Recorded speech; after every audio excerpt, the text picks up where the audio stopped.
Nail pattern baldness वालों के लिए एक गुड न्यूज है। दो ऐसे मेडिसिन आए हैं जो कि मिनॉक्सिडिल और फिनास्टाइड को रिप्लेस कर सकता है। तो ये इंडिया में कभी आने वाला है, अभी वो कौन से स्टेज में है, वो कैसे काम करता है, हर एक चीज को डिटेल में समझते हैं।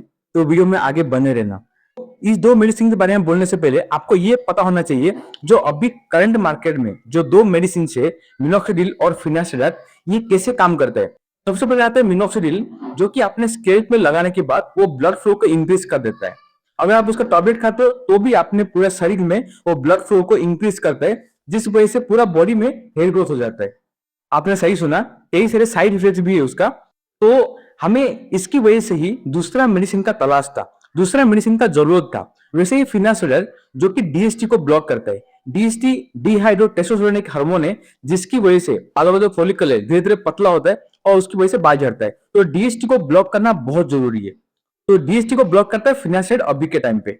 लेकिन जब फिनास्टाइड के टैबलेट्स को खाते हो तो फिनास्टाइड का टैबलेट सिर्फ स्कैल्प के ऊपर का डीएसटी नहीं, पूरा बॉडी के अंदर जो डीएसटी है उसको भी ब्लॉक कर देता है। लेकिन डीएसटी अपने शरीर में सेक्सुअल एक्टिविटीज के लिए बहुत इंपॉर्टेंट हार्मोन है। जैसे वो डीएसटी को ब्लॉक करता है तो अपने सेक्सुअल एक्टिविटीज के ऊपर भी कुछ साइड इफेक्ट्स आने चालू हो जाते हैं, जैसे कि लिबिडो हो जाना, इरेक्टाइल डिसफंक्शन हो जाना, ये सब। तो हमें एक ऐसा मेडिसिन का तलाश था जो कि बालों को तो उगाए, डीएसटी को ब्लॉक करे, बालों को भी उगाने में मदद करे, लेकिन कोई साइड इफेक्ट ना हो। इसलिए ही ये दो मेडिसिन है, दोनों का काम एकदम सेम टू सेम है। यानी कि मिनोसिल की वजह से एक रिप्लेस करता है एक मेडिसिन और दूसरा मेडिसिन जो है फिनास्टाइड को रिप्लेस करता है। तो पहले मैं बात करता हूँ कास्कोटेरॉन की। कास्कोटेरॉन एक ऐसा मेडिसिन जो कि फिनास्टाइड को रिप्लेस कर सकता है। फिनास्टाइड टेबलेट फॉर्म में मिलता है, डूटास्टाइड भी टेबलेट फॉर्म में मिलता है। फिनास्टाइड का ऐसे भी कोई सोल्यूशन है जो मिनोसिल प्लस फिनास्टाइड का 1% रहता है, लेकिन उतना इफेक्टिव नहीं है। वो जो टेबलेट इफेक्टिव उतना इफेक्टिव नहीं होता है। लेकिन जब नया मेडिसिन आया है ट्रांसकोसेरॉन, उसका जो टॉपिकल सोल्यूशन बनेगा आगे जाके फ्यूचर में, अभी उस प्राइस रेंज में उसको यूज करने पर वो अपने स्कैल्प के ऊपर जितना भी डीएसटी है उसको ब्लॉक कर देगा। ना एक मेडिसिन है ताकि आपको खाने में कोई साइड इफेक्ट हो, स्कैल्प में आप लगा सकते हो तो उसमें कोई साइड इफेक्ट भी नहीं होगा। जो कोई भी मेडिसिन बनता है ना, उसका 3 स्टेप में 3 फेजेस में टेस्टिंग होता है। तो इसका तीनों फेज का टेस्टिंग खत्म हो चुका है। अभी वो यूएस गवर्नमेंट का पास है जो कि अप्रूवल देने वाला है। अब वो अप्रूवल दे देता है कि मेडिसिन अच्छा है, मार्केट में लॉन्च कर सकते हो, तो मार्केट में आना चालू हो जाएगा। तो उम्मीद है कि 2027 तक ये यूएस मार्केट में आ जाएगा। जैसे यूएस मार्केट में आ जाता है तो उसका 1 साल बाद इंडियन मार्केट में आता है। कोई भी मेडिसिन ऐसा ही होता है।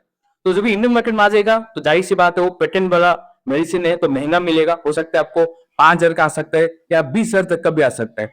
तो उसको जेनरिक बनाना पड़ेगा। इंडियन गवर्नमेंट में एक अच्छा चीज है, कोई भी मेडिसिन आता है तो उसको ज्यादा टाइम पर पेटेंट रखते नहीं है, उसको जेनरिक बना लेते हैं। तो अगर ये जेनरिक बन जाता है तो कुछ ही सालों में, यानी कि 1-2 साल और उसकी बाद उसका जेनरिक मेडिसिन बन जाएगा। और जैसे जेनरिक मेडिसिन बन गया तो 800 से लेके 2,000 के बीच में अपने को मिल जाएगा, हमें काफी सस्ते में मिल जाएगा। तो आम आदमी उसको अफोर्ड कर सकता है। तो ये मैं उम्मीद करता हूँ कि 2030 तक इंडिया में आ सकते हैं जेनरिक के साथ। अभी आता है दूसरा मेडिसिन जो है PP405। एक तरह से समझ लो कि मिनोक्सिल का रिप्लेसमेंट है। मिनोक्सिल के साथ क्या होता है कि वो अपने जो स्कैल्प एरिया है उसमें ब्लड फ्लो को इंक्रीज करता है।